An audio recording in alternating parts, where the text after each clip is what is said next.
बिस्मिल्लाहिर्रहमानिर्रहीम। अस्सलामु अलैकुम। 144 न्यूज़ HD से मैं सनाउल्लाह और आप देख रहे हैं आज मलिक महमूद के साथ। जैसा कि आपको मालूम है, इस प्रोग्राम में हमारे साथ मलिक महमूद साहब हैं। मलिक साहब, मैं आपको वेलकम करता हूँ।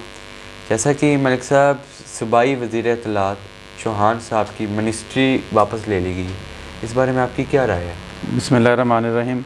शुक्रिया सनाउल्लाह। मैं वैसे उम्मीद कर रहा था कि शायद कोई खुशखबरी आने वाली है कि आटा, घी, चीनी, दालें, सब्ज़ियाँ, इनके रेट कम कर दिए गए हैं, तो ये कौम के लिए भी और हमारे लिए भी बड़ी अच्छी खबर होती।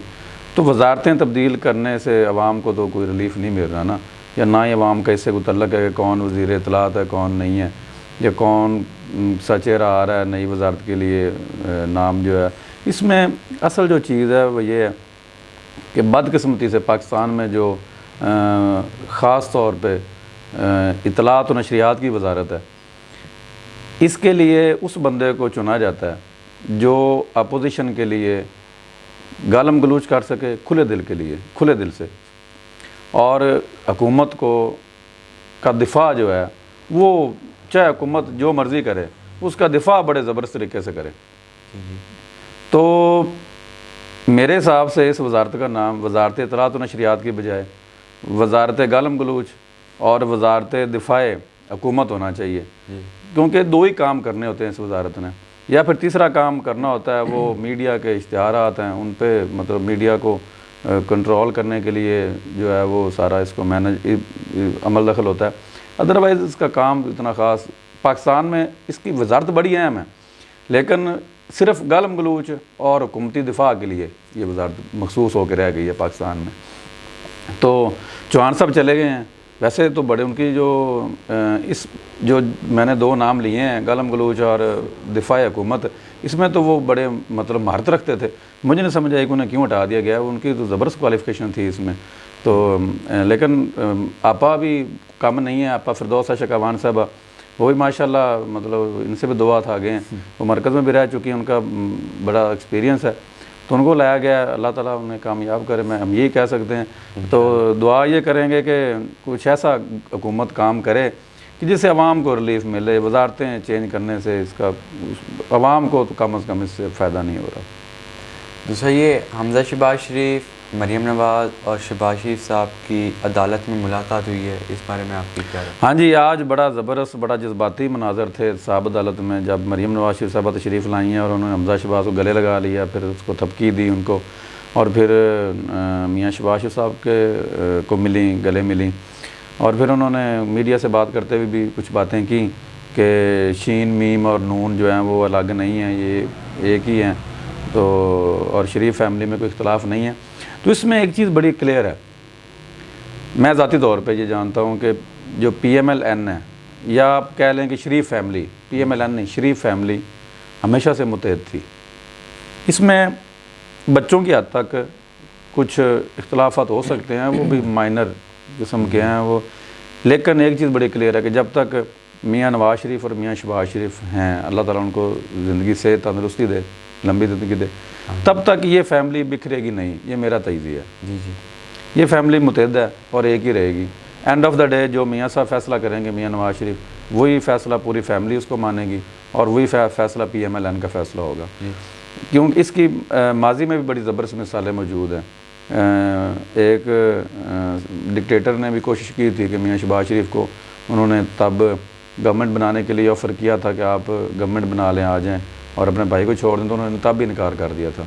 तो ये कोशिशें ऑलरेडी हो चुकी हैं। तो हुकूमत का भी ये कार्ड था एक, ये खेला उन्होंने कि शीन अलग हो रही है, यानी कि मुस्लिम लीग शहबाज शरीफ और मुस्लिम लीग मरीम नवाज़ और मुस्लिम लीग नवाज़ शरीफ ये अलग अलग हो रहे हैं उनके बयानियों की वजह से, क्योंकि सभी जानते हैं कि मियाँ शहबाज शरीफ जो है वो मुफाहमती सियासत के कायल हैं, और मियाँ साहब जो हैं वो वोट को इज़्ज़त दो का नारा लगा के उन्होंने जो है वो मुज़ामती सियासत जो है उसको फ़रोग़ दिया, और वो नज़रियाती बन गए ये नारा लगा के। तो इसमें एक ख्याल किया जा रहा था कि शायद PMLN में दो दड़े हो गए हैं, और उसमें कुछ ये सच भी है।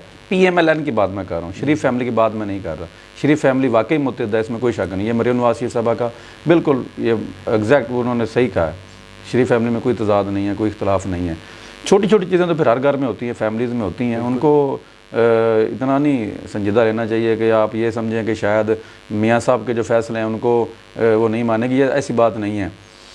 इख्तलाफात होते हैं, ये PMLN भी मानती है, शरीफ फैमिली भी मानती है कि मियाँ शहबाज शरीफ मुफाहमती सियासत के वो आदी हैं, और बड़े मियाँ साहब जो हैं मियाँ नवाज शरीफ वो अब अग्रेसिव सियासत शुरू से ही करते हैं। आपको याद होगा वो हर आर्मी चीफ से उनका टकराव, और फिर वो मतलब बातें कर जाते हैं ऐसी कि जिससे जो है वो माहौल गर्म हो जाता है।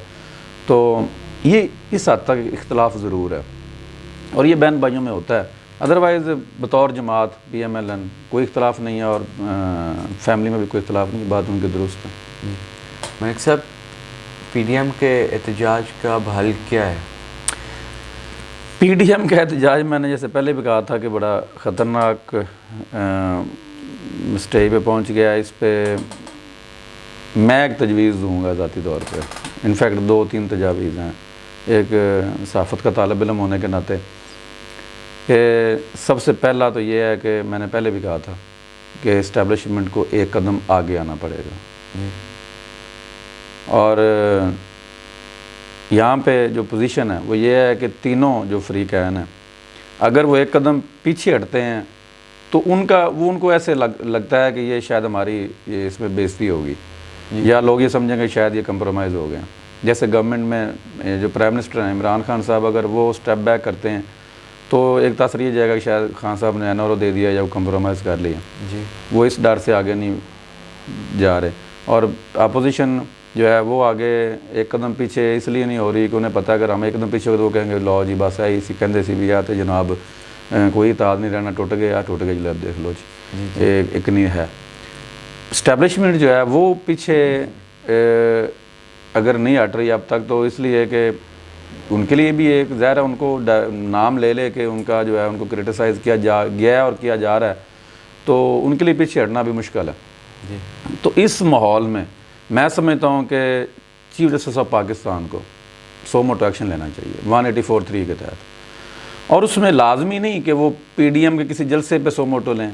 अब सवाल ये उठता है कि सो मोटो लें किस पे, तो जब एक चीज़ है ही मतलब तकरीबन लामहदूद ही है, तो आप किसी भी एक चीज़ पे सो मोटो ले लें। जैसा कि ये रिसेंटली कराची में जो IG सिंध वाला वाक़या हुआ है उस पर आप सो मोटो ले लें, सरदार या सादक की स्टेटमेंट पे सो मोटो ले लें, उनकी उनसे वज़ाहत तलब कर लें, फवाद चौधरी साहब के बयान पे सो मोटो ले लें, किसी भी बयान पे किसी भी चीज़ पे आप सो मोटो ले लें, और फिर उस सो मोटो जब ले लेंगे आप उसमें आप सारी चीज़ें फिर डिस्कस कर लें।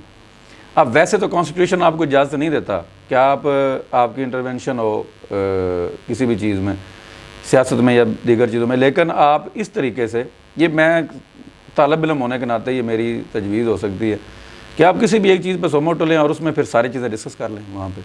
जैसा कि मैं एक मिसाल दे देता हूँ आपको, जो यही जो सिटिंग मौजूदा जो आर्मी चीफ़ हैं, इनका जब एक्सटेंशन का मामला सुप्रीम कोर्ट में आया तो उस वक्त के चीफ जस्टिस खोसा साहब ने, मामला तो था एक चैलेंज हुई वहाँ पे, एक बंदे ने चैलेंज किया उनकी जो है एक्सटेंशन को, और फिर मामला खुलता गया। फिर वो जो आर्मी एक्ट है उसको भी डिस्कस हुआ, फिर कुछ गलतियाँ सामने आईं, फिर उसको बाकायदा पार्लियामेंट से वो मंजूर करवाना पड़ा और उसमें बिल लाना पड़ा, और सारा उसमें बेशुमार चीज़ें खुल के सामने हैं जो 70 साल तारीख में कभी डिस्कस ही नहीं हुई। तो वो फिर एंड ऑफ द डे मामला जो है वो क्लियर हो गया, और वो एक्सटेंशन भी हो गया, और सारी चीज़ें खुल के वो, क्योंकि सुप्रीम कोर्ट के पास तशरीह का इख्तियार है, तो उन्होंने तशरीह कर दी कि ये ऐसे हो सकता है, ये ऐसे हो सकता है, और फिर उन्होंने एक ही एप्लीकेशन में उन्होंने वो सारी चीज़ें डिस्कस करके उसको ठीक कर दी।